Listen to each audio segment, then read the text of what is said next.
Hey there, Internet. Welcome to another episode of the John Graves Show. Today I'm bringing you another top 10 of the top PlayStation 3 games that are coming out in 2014 that I'm looking forward to. Now, mind you, I could make a title card for this and pretty much just kind of just do all that stuff. I really don't feel like it at the moment. So pretty much, hey, I'm just going to just have to wing it on this one and pretty much kind of let you know what I'm thinking about. So yeah, let's jump right into it.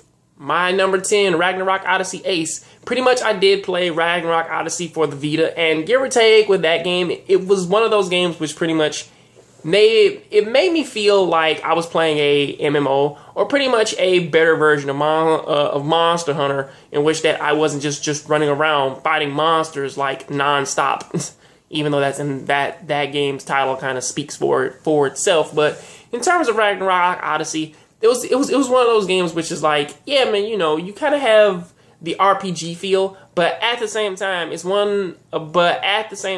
does kind of breathe some nostalgic life back into the people who pretty much did honestly play MMOs and such. Or at the very least, I'm happy to see that Ragnarok Odyssey Ace is going to be on the bigger system of the PlayStation 3. So hey, that's something that I am looking forward to. For my number 9, I have Drakengard 3, a game in which that pretty much I have a very interesting history with. Solely because the original Drakengard game, I was actually interested in it, solely because around that time I was a heavy Dynasty Warriors fan, and I still am, but like the biggest thing that honestly kind of like pulled me into the game was the fact that you could play the game with it was a Dynasty Warrior-esque title of pretty much you run around the field, you kill all of these enemies, and pretty much, you know, all this stuff happens. And then on top of that, the key thing that made it different was that you had a dragon. You had a massive dragon which you could call down for attacks or jump on top of and then just rain down fire upon enemies. It also did honestly kind of help out that the game did also have Panzer Dragoon. The Panzer Dragoon feel, a Panzer Dragoon feel to it. So it was kind of the thing of like, well, yeah, you know, it's Dynasty Warriors with Panzer Dragoon. Oh yeah, man, I'm really loving it. Then they also expanded it upon this in 2, but there's also another 2 other things that did honestly kind of make me really love the Drakengard series. Was the fact that the first one had multiple endings. And also this is something that did carry into the second one, was that each weapon had its own story. Every time you leveled a weapon up, which each weapon had like a 4-level limit, was like once you level them all up, there was a story that was linked to each weapon that kind of made the incentive to pretty much level up and learn about the histories of these weapons. It was actually kind of an incentive to play that game. So, or pretty much level up the weapons. Now, hopefully I really hope that this stuff is kind of expanded upon in Drakengard 3, but until then, hey, Drakengard 3, keep an eye out for that, alright?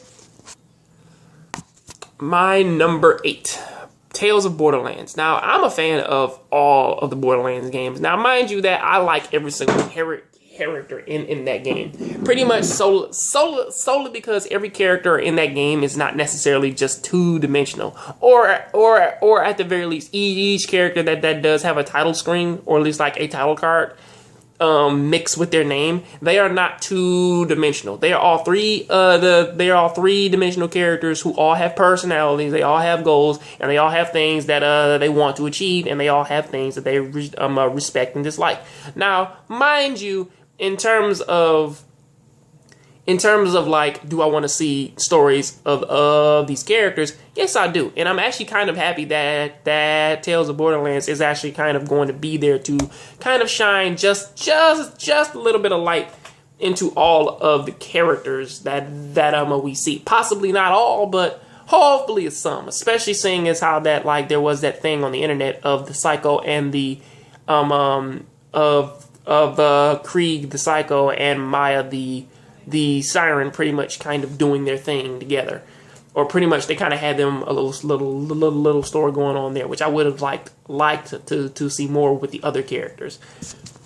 Moving on to number 7, we have a very nostalgic title for me, or at least which is leaking nostalgia, which is leaking in nostalgia juice. So I'm like, really, for a game like Mighty Number 9, it's something that pretty much kind of, it's something that pretty much kind of like calls back to the days when I used to play Mega Man, a game which that if you are as old as I am, Mega Man was possibly the number 1 game for your Nintendo, for your Super Nintendo. It was one of those games which that you really loved, like as soon as you picked it up. Now Mighty Number 9 is kind of like a alternate title thing, pretty much, or at least like a alternate storyline, essentially.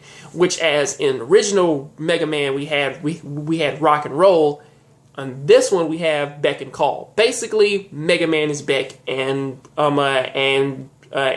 is Roll. The difference is that I believe that Roll is actually going to take, or at least Call is really going to take more of a battle-ready standpoint in this, instead of just being for instead of just making weapons and being and being solely for support, like how Roll was, which she did kind of turn around in Marvel vs. Capcom 2. But till then, hey, that is a game that I'm looking forward to. You guys should keep an eye out for it.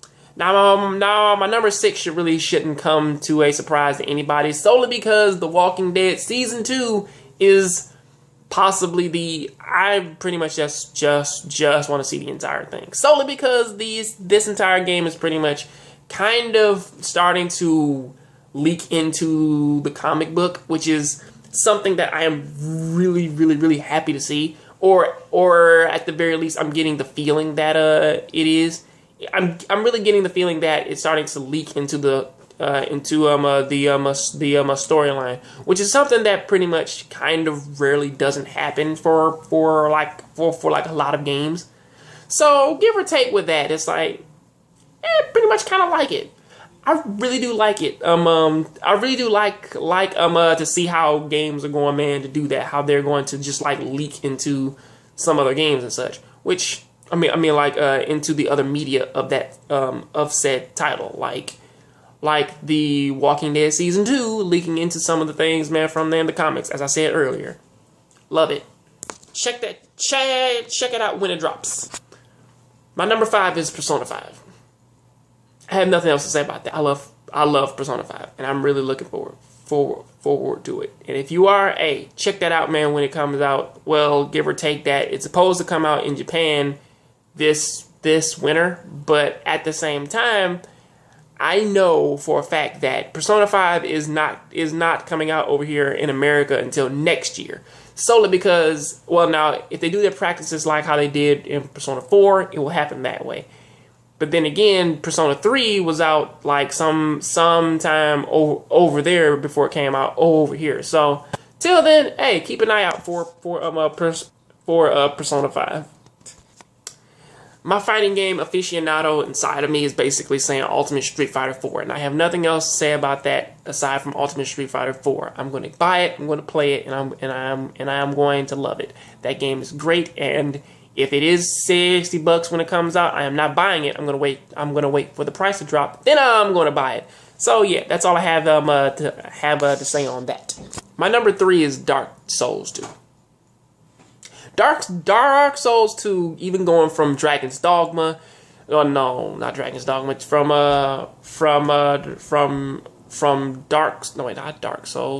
Demon Souls. That's the title, Demon Souls. Going from Demon Souls to Dark Souls 2, it's one of those games which is like, yeah, you are pretty much the deciding factor in a fallen kingdom, or pretty much in this fallen land. And I'm seriously loving the story, and I'm seriously loving all the other stuff that they bring for it. The only problem that I have with Dark Souls and Demon Souls is the fact that yes, I can understand that there's the whole thing of like this game is hard and pretty much you shouldn't it's meant to be played solo, but at the same time it's like the game itself really could benefit from having some really good co-op for it, which is something that they really don't try and focus on. But if they did, it would really kind of make the game a lot better in a lot of people's eyes. So hey, till then, let me move on to my number two. Well, at least my number two, Dragon Ball Z: The Battle of Z. I really haven't played a Dragon Ball Z game in a long while. The last time I played a Dragon Ball Z game was when I had to go out and rebuy Dragon Ball Z Budokai 3 and play that with some friends when I worked in Ohio. So that's kind of the thing there. And give or take, that game was amazing. Well, at least Budokai 3 was amazing. I did play Tenkaichi 3. I did play Raging Blast. I played them all, and give or take with all of those, they all kind of have their appeal, and they all kind of have their own things that they bring to the table. The difference is though is that now is that for this one, I'm actually kind of happy to see that they are continuing the storyline of adding something new in with Dragon Ball Z. Now, mind you, I'm not sure if they're going to touch on the GT story, which is something that no Dragon Ball Z game has done to date. But I mean, like they have thrown in the characters from Dragon Ball GT, but they haven't touched on any of the stories from that. So hopefully, in Dragon Ball Battle of Z, that they not only do that, but they also throw in the just recent movie, The Battle of the Gods. So pretty much, hey. Hopefully that does come to be. So, hey, till then, let me move on to my number one. My number one game that I'm looking forward to this year is The Wolf Among Us. I am seriously 100% looking forward to The Wolf Among Us. Solely because it is a game that isn't based on a media that pretty much I know. Or at the very least, it's taking a media that I do know, which is like the fairy tale people, and pretty much kind of taking it in a kind of making a original story from it. Something that pretty much I kind of haven't really been seeing done too much of from the medias that I do know. It's like if the most I've seen that people do that is make that show happily ever after. I mean, Once Upon a Time, or make like silly little Disney movies off of. I mean, like, I seriously kind of like this solely because it takes not only the classic fairy tales, but it also takes like classic books and takes classic concepts and honestly kind of twists them in a way in which that kind of it twists them in a way in which that we as it can sort of reflect the way how that these characters would kind of appear today, such as like after the happily ever after, these people still kind of have to live, and they still kind of have lives, and they still kind of have all these things that they have to do. Going from the big bad wolf really wasn't all that bad, or pretty much how that the woodsman was actually trying to rob Little Red Riding Hood, and pretty much he kind of just stumbled upon the big bad wolf when he was about to attack Red. So give or take, there is stuff like that which is interesting.